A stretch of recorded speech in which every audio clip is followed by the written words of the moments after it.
ชีวิตจะเป็นยังไงวะสันโอ้มาติดตามเพื่อมาดูชีวิตกูเนี่ยนะจะไม่เคยจะสิบเบิ่งชีวิตเจ้าของเลยวะสันซะบอกชีวิตพวกมึงอะดีคักเนาะ ดีอลีเนาะปีหนึ่งสร้างบ้านได้กี่หลังนะได้รถกี่คันแล้วมีเงินเก็บกี่ล้านแล้วนะในธนาคารน่ะบอกกูขอถามมึงเน่กูขอถามพวกมึงเน่พวกมึงอะนะกูขอถามเน่ว่าให้คนชีวิตคนอื่นเขาตกต่ำนะกูขอถามเน่มึงนะมึงใส่เงินมือละจักบาทพ่อแม่มึงประเคนเงินเนี่ยมึงมือละจักแสน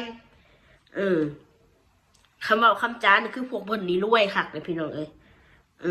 ที่FCเข้ามาดูก็เพราะมาดูความโอ้ยมักกะวาเนFC มักกะวาเนกูเห็นซ่องอีเหี้ยตัวใดอ่ะมาบ่มาแชร์กูหนะบ่เว้าถึงครอบครัวกูหาหมาตัวใดเขาไปเบิ่งก็ยังบ่มีเลยแสนสาหัสอีกโอ้ยมีได้ละบ่ช่องแสนสาหัสว่าสันได้คือกูหรือยังอีพวกพยายามน่ะกูถามเนี่ยพยายามน่ะพยายามสร้างช่องมันเพื่อจำลองน่ะไม่รู้กี่ช่องแล้วนะเอาคลิปเข้าไปเอาไปโพสต์พี่น้องเอาไปทำมาหาแดกพอเจอลงโทษปุ๊บก็หาว่าลาพักก่อนนะลาพักร้อนช่วงนี้พาผัวไปเที่ยวพาลูกไปเที่ยวไปมีความสุขดีกว่าที่แท้นะหูบอยYouTube ลงโทษ3 เดือนผิดกฎผิดกฎ YouTube เขาคู่มือนี้ต่อให้มึงเอาคลิปไปทำมาหาแดกมึงก็ได้แต่ทำมาหาแดกมึงบ่ได้เงินแล้วมึงไปเบิ่งเด้อ YouTube มันคู่มือเนี่ยพี่น้องเลยมันบ่ได้แล้ว YouTube เขาออกมาใหม่แล้วมึงทำเพื่อความสะใจเฉยๆตอนนี้น่ะรายได้เขาบ่ให้เด้อสิมาตัดต่อคลิปคนอื่นไปหากินน่ะรายได้เขาบ่ให้ทำไปเยอะๆทำไปพอเขาเตือนปุ๊บ3 เดือนเตือนอีกเขาก็ปิดช่องเห็นบ่หลายช่องแล้วปิดไปน่ะถ้ามันจะทำมาทำเหี้ยอะไรคนติดตาม4-5 พันปิว2-3 พันปิวแล้วก็ทำสำรองสั่นมันเสียไปเอาสแกนเฮ็ดหนาข่อยเฮ็ดจังสั่นเฮ็ดจังสี่บอกพี่น้องนั่นแหละเบิ่งไปความจังไรของพวกมันนะเบิ่งไปYouTube เขาก็ให้ความยุติธรรมอยู่ตัดต่อคลิปเข้าไปอย่าขึ้นว่าสิหาเงินได้แม้นตะกี้เดี๋ยวนี้บ่ได้แล้วจ้าเดี๋ยวนี้ไม่ได้แล้วทำไปเรื่อยๆโดนเตือนแล้วก็โดนปิดก็สร้างขึ้นมาใหม่อีกสร้างขึ้นมาใหม่อีกขนาดทุกวันนี้แม้แต่เสียงเพลงลิขสิทธิ์นะต่อให้คุณไม่ได้รายได้เขาก็ยังปิดช่องแล้วได้เลยทุกวันนี้แล้วสิว่าเท่าไรสะอันนี้สิว่าอย่างนั้นการเขาสิไปหันไปหนีคือเขาว่านะ1เขาก็ต้องปัจจัยก็คือเงินมันต้องพาคนนำทางแม่เจ้าเสียนะก็ต้องเงินเท่านั้นเงินจะคนอื่นสิมาว่าเบ้าเฉพาะกูมีเงินอันนี้คนภาษาเงินภาษามาสิมาซื้อได้ทุกอย่างสำหรับข่อยซื้อได้ทุกอย่างซื้อหัวใจข่อยได้เขาบอกตรงซื้อได้บดซื้อบ่มีหมูเลยซื้อหมูมาเล่นน้ำนี่ก็ได้ก็สักมันมาแดกมากินเท่านี้มันมาลดเงินนะโอนเงินมึง5,000ให้มึง10,000มึงมาเล่นกูแน่ไปคืนนึงคุณพาไปเลี้ยงเขามึงจะกินยังจัดไปก็มีหมูมันก็ติดเท่าบัดเปมันได้สายเปนะมึงเห็นอันนี้ให้กูแน่เฮ้ยกูสั่งอีนี่เด้เนี่ยเอากูให้เงินมึง10,000มึงได้กูแน่เอาจัดไปทุกมื้อเงินมันหายง่ะอันนี้ว่าเปรียบเทียบให้ฟังนะเข้าใจด้วยนะเงินทุกอย่างที่มันเห็นให้มันหนุดอยู่ได้นะที่บอกไปให้บ่มีเงินกับซัมม้าตัวหนึ่งเท่าไหร่หากูพายืมไพ่กับอะไรดอก1,000-2,000ก็ได้ชาวบ้านถือเขาด่าอีกเขาว่าซะอีกเขาดูถูกอีกทั้งที่บางเถื่อเขาเดือดร้อนอีหลีร้อนนี่คือเขาบ่มีเงินจักดีเลยสมุดเลยไปเนาะไปขอยืมเงินเขาสัก1,000เขาเอาแดดจะซ้ำเขาบอกว่าเขาบ่มีอะไรอยู่สั้นๆหูแต่ว่าเขานี่หลอกเอาเงินเขาคือแต่แบบนั้นคนเฮาความคิดมันบ่คือกันเพราะฉะนั้นคนเฮาคิดจะคบกันหรือเป็นหมู่เป็นเพื่อนกันบ่จำเป็นต้องว่ามีเงินแต่เป็นหมู่เกิดเป็นคนนะให้กำลังใจก็ดีที่สุดพี่น้องคือว่าคุณกันโรงเรียนออกมาหน้านี่แหละคือกันถ้าบ่มีเงินก็อย่าฝืนเอาลูกไปเรียนโรงเรียนเอกชนมันก็บ่แม่นค่าเทอมเป็นแสนเนี่ยล่ะถ้าเป็นแสนกูก็บ่มีปัญญาอยู่อันนี้มันก็รับ5 เดือนคุณบาทนี่เพื่อสิจ่ายเบิดเงิน10,000นะก็ได้ผ่อนอยู่ละ1,000 2,000 3,000 มันสิเป็นยังไงทำไมต้องใส่คำว่าฝืนมันไม่มีคำว่าฝืนสำหรับลูกถ้าไม่รู้ไอ้คือกันดาราคุณไม่ใช่เลี้ยนคือกันกับลูกดาราอยู่แล้วว่าคุณชาใจพอกับแม่ดอกกันคนเฮาเนาะมันบ่มีผู้ใดดอกว่าบ่อยากมีหน้ามีตาในสังคมบ่อยากมีสื่อมีเสียงพอมีเงินมีอำนาจมีเพื่อนมีฝูงมีเงินน่ะมันแห่มาเองหมู่น่ะเวลาบ่มีแบบนี้มันก็บ่มีไผมาหาเฮาดอกแม้แต่สิหาคำปรึกษาเล็กน้อยก็ยังบ่ได้ยังบ่มีผู้ใดรับฟังคือจังซี่ล่ะข่อยอธิบายให้ซุนเจ้าฟังแม้แต่ FC นี่นะก็ยังบ่อยากรับฟังครอบครัวข่อยว่าเป็นอะไรแนวใดโทษแต่ว่าเป็นพ่อปากโทษว่าเป็นน้ำข่อยข่อยสิฮู้จักบ่คนสิเข้ามาเล่นมาเบิ่งคอมเมนต์ข่อยมาเบิ่งคลิปข่อยแล้วมันเป็นไผมันมาด่าข่อยข่อยด่ามันคืนน่ะซุนเจ้าว่าข่อยด่าเขาบัดนี้ตัดสินแต่ว่ามึงด่าเขาก่อนข่อยสิไปฮู้จักเขาได้ถ้าเกิดเขาบ่มาคอมเมนต์ด่าข่อยแล้วแค่นี้ข่อยอธิบายให้ซุนเจ้าฟังซุนเจ้าก็ยังบ่ฟังข่อยสิว่าได้ซะคิดซะว่าคือเพิ่นลูกกูหั่นแหละจ่องแสและอีเคอีลิงกัง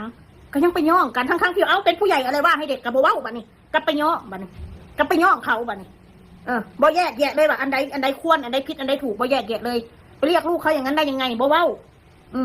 กับกายพากันหัวเราะคบคำเป็นเรื่องตลกไปเลยว่าซั่นซะตามหลักแล้วความเป็นจริงแล้วคนเราพี่เป็นผู้ใหญ่บ่สมควรว่าให้เด็กน้อยดอกเด็กน้อยมันก็สัมผัสขาวคนหนึ่งมันเขาบ่รู้เรื่องหยังมันตีกับเจ็บละล่ะคนที่เป็นผู้ใหญ่คนที่กันเขาเรียกอะไรมีภาวะแล้วนะบ่สมควรที่ไปหาเว้าเสียคนดูถูกคนอื่นเขาสิรวยหรือจนมันก็ไม่ได้เกี่ยวกับตัวเราเข้าใจบ่การเลี้ยงลูกแต่ละคนมันก็บ่คือกันที่บอกไว้ให้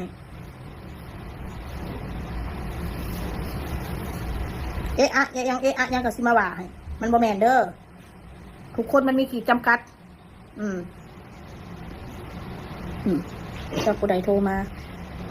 เดี๋ยวกันเด้อพี่น้องพอดี FC มันโทรมาพี่น้อง